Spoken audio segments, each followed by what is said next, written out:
Bonjour à tous, il est 12h30 à Sikensi et partout en Côte d'Ivoire. Merci de suivre le temps d'information sur RTI2. Votre meilleure sélection pour faire plaisir à tous les coups est importante pour un enfant, raison pour laquelle dans ce temps d'information, nous nous intéresserons au choix des cadeaux pour la Noël. Et puis hors de chez nous, après la meurtrière explosion qui a enflammé un entrepôt d'hydrocarbures à Conakry, qui a tué au moins 14 personnes et ravagé un quartier, la solidarité s'organise. La réponse de l'État guinéen se met en place, tant bien que mal. Encore merci à vous de votre fidélité. Autant d'informations sur RTI2. Il est de tradition d'offrir un cadeau pour la fête de Noël, généralement aux enfants et à la famille proche. Ces présents s'offrent selon la tradition, le 24 décembre au soir ou le 25 décembre au matin. Toutefois, le choix des cadeaux s'impose aux parents selon le goût, le besoin de leurs enfants. Et avec Justin Kwasi et Assitan Diara, rendons-nous tout de suite dans la commune d'Adjamé où de nombreux parents font les magasins à la recherche de cadeaux idéaux. La fête de Noël approche à grands pas. Comme à l'accoutumée, les magasins et les points de vente des cadeaux de Noël sont pris d'assaut par les parents. Au grand marché de la commune d'Adjamé, tous se bousculent pour offrir les meilleurs cadeaux à leurs enfants. Mais ici, les choix des cadeaux diffèrent selon le goût et les besoins des enfants. Nous sommes venus pour voir les jeux des enfants. On va prendre un peu de tout pour les enfants, pour les faire plaisir aussi. Comme les enfants aiment porter les chapeaux de Père Noël, le jour de Noël surtout, donc bon, j'aimerais payer aussi pour aller offrir aux enfants. Non loin de là, ce magasin de poupées grouille de monde. Occasion toute trouvée pour Sandrine Goyi d'acheter une poupée, le cadeau préféré de sa fille. Je suis venue acheter les poupées pour ma fille parce qu'elle jouait ça, elle tresse aussi les poupées, elle jouait ses camarades aussi avec. Quand Noël arrive, il faut qu'elle achète ça. Ce père de famille, lui, opte pour les vélos. Quand le voisin, son fils qui a un vélo, voit que tous les enfants du quartier sont toujours à la suite du fils par rapport au vélo. Donc moi aussi, à mon tour, pour que les enfants soient indépendants, c'est pour cette raison-là que j'ai choisi de prendre ces vélos-là pour leur offrir du plaisir. Parce qu'à leur tour, eux aussi, ils auront la possibilité de pouvoir rouler les vélos et de pouvoir être aussi dans la joie comme les autres. Les commerçants font de bonnes affaires lors de cette période. Décembre, vraiment, ça nous arrange, puisqu'on gagne beaucoup de bénéfices.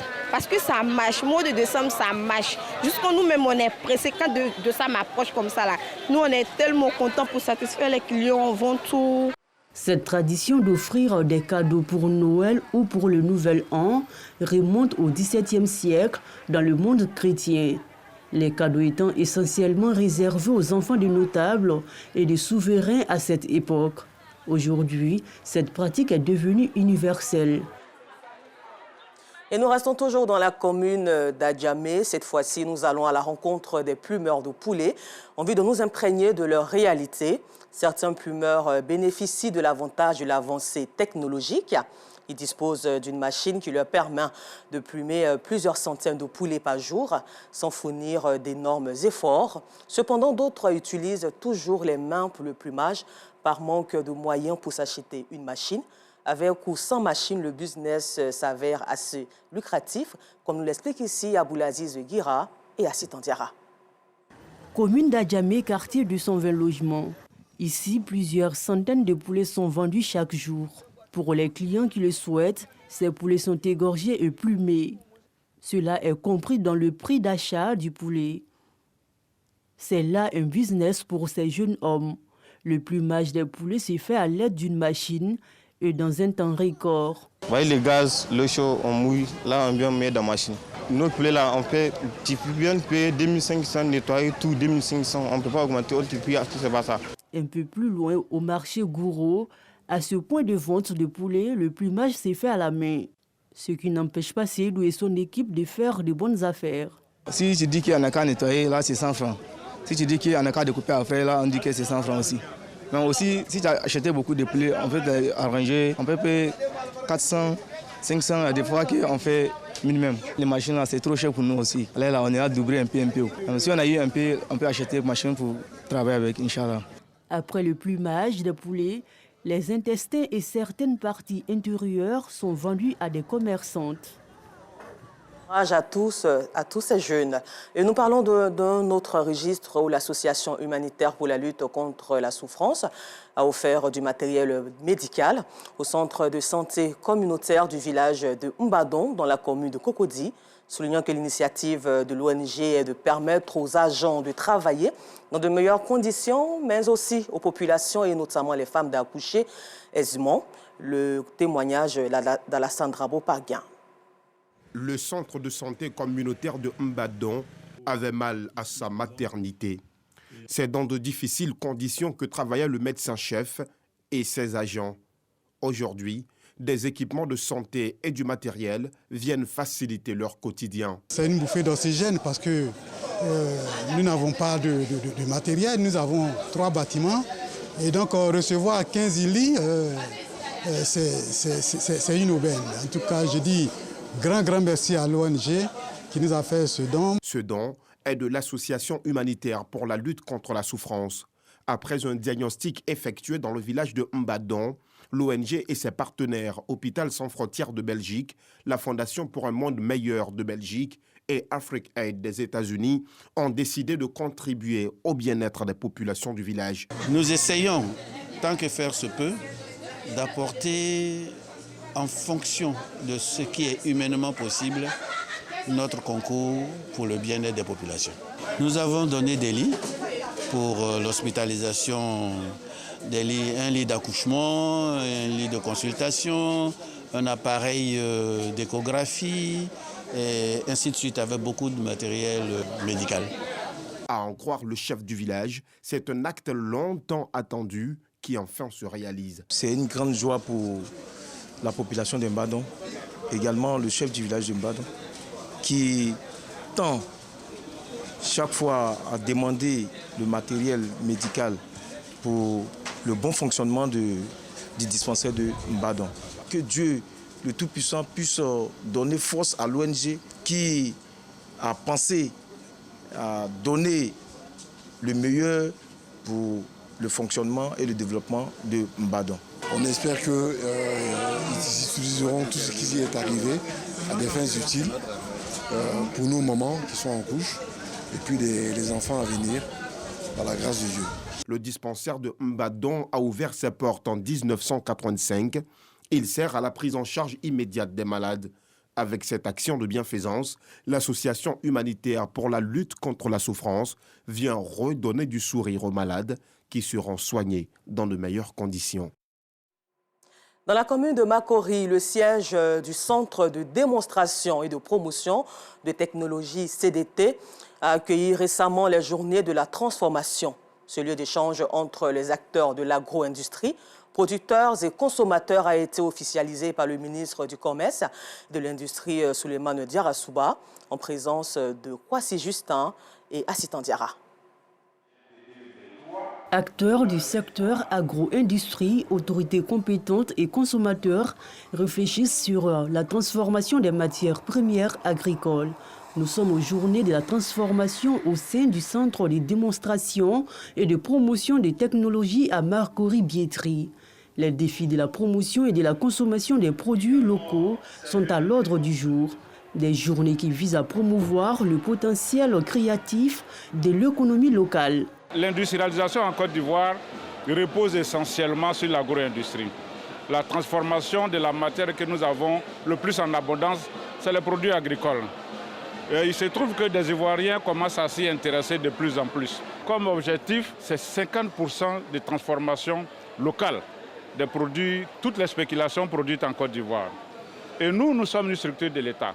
Nous nous inscrivons dans l'accompagnement de tout ce que l'État entreprend. Donc pour nous aujourd'hui, c'est porter le message et encourager les Ivoiriens à aller vers ces 50%-là, qui sont l'indicateur choisi par l'État.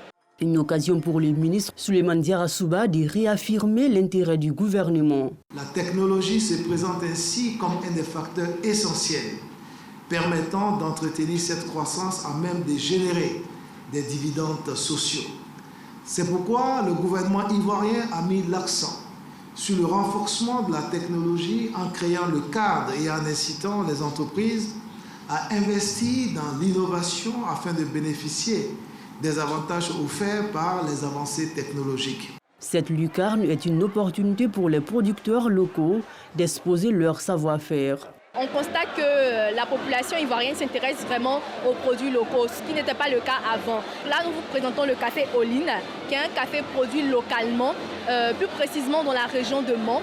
Et il s'agit plus précisément du type Robusta. Un café produit localement, traité localement, afin de procurer la meilleure saveur du café. Les visiteurs, eux, se réjouissent de la qualité et la diversité des produits.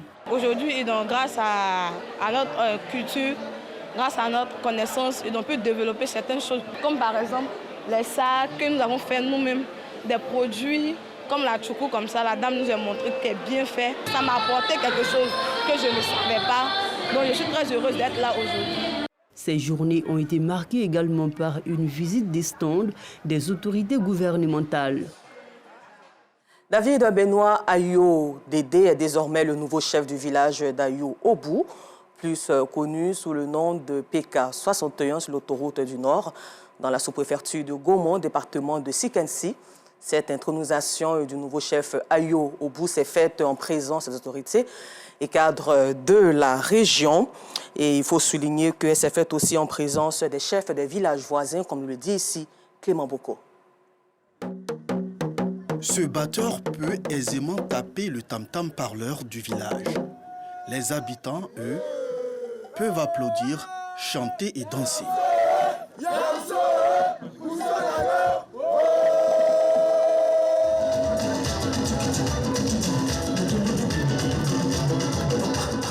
Normal, leur chef de village vient d'être intronisé. Nous sommes à Ayo Obou, plus connu sous le nom de PK61. Village du peuple Abidji, situé dans la sous-préfecture de Gaumont, département de Sikensi, à environ 60 km d'Abidjan, sur l'autoroute du Nord. Intronisation faite en présence des filles et fils du village, des populations allogènes et allochtones, de la représentante du président du conseil régional, du représentant du sous-préfet de Gaumont, des autorités de forces de défense et de sécurité de la localité, des habitants et chefs de villages voisins et en présence des hommes de Dieu. Heureux d'être à la tête de ce village de plus de 5000 âmes, chef Ayo Dédé Benoît se dit prêt et disposé à travailler en synergie avec l'ensemble des communautés pour le bien-être des populations et pour le développement d'Ayo Obou. Il y a trop d'accidents et chaque fois j'apprends qu'il y a des véhicules qui renversent ma population, ça fait mal. Donc mon cri, sinon qu'il me pleure à l'endroit de l'État de Côte d'Ivoire, la Côte d'Ivoire aujourd'hui est en chantier et qu'on pense à nous et qu'on vienne nous construire un pont piéton. Et je souhaiterais aussi que les opérateurs viennent parce que nous sommes une zone enclavée. Nous avons fait des lotissements, il y a des terrains ici. Que les opérateurs viennent se prononcer. On va étudier les projets, ce qui peut arranger une affaire de gagnant-gagnant. Je souhaiterais voir des grands appartements ici pour que nous puissions bien dormir. Le parrain Boti Adjiri a quant à lui salué les populations d'Ayo Obou pour le choix de Dédé comme chef de village. Poursuivant, il a félicité le nouveau chef avant de l'inviter à être un chef exemplaire et rassembleur. Il n'a pas manqué d'exhorter les habitants du village à le soutenir et à l'aider en vue de lui permettre de réussir la mission à lui confier. Comment se mettre ensemble tous les cadres du département pour essayer de faire évoluer nos différents villages qui sont autour de Sikensi, afin que ces villages-là aussi grandissent et puis prennent de l'ampleur. Voilà. Et ensuite, essayer d'encourager les jeunes à rentrer dans le développement, à se prendre en charge.